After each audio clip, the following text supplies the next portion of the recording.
Les techniques de gestion du stress. Le stress est une réaction normale que nous ressentons tous dans certaines situations.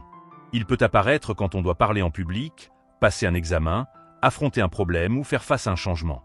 Un peu de stress peut être utile pour nous motiver ou nous pousser à agir. Mais quand il devient trop fort ou trop fréquent, il peut nuire à notre santé, nous fatiguer, nous rendre nerveux ou même nous empêcher de dormir. C'est pourquoi il est essentiel d'apprendre à reconnaître son stress et à le gérer avec des méthodes simples et accessibles à tous. La bonne nouvelle, c'est que chacun peut, à son rythme, apprendre à se sentir mieux et plus calme au quotidien. Une des premières méthodes pour gérer le stress est la respiration. Respirer profondément aide à ralentir le rythme du corps et à apaiser l'esprit. Quand on est stressé, on peut s'arrêter quelques instants, fermer les yeux, puis inspirer lentement par le nez en comptant jusqu'à 4, retenir l'air 2 secondes, puis expirer doucement par la bouche en comptant jusqu'à 6. Ce simple exercice, répété plusieurs fois, envoie un message de calme au cerveau.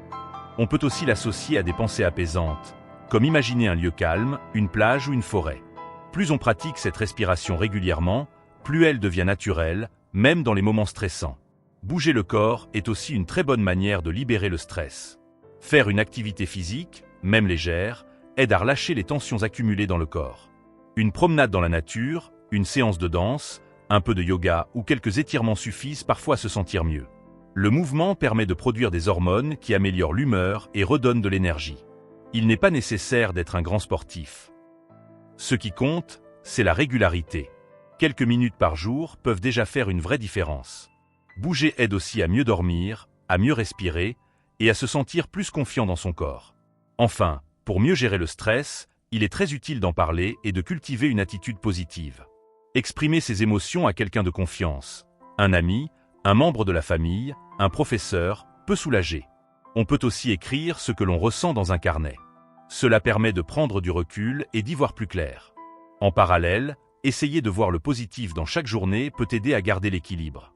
Cela peut être un sourire reçu, une petite réussite, un bon moment. Penser à ce qui va bien, même quand tout semble difficile, renforce la confiance en soi.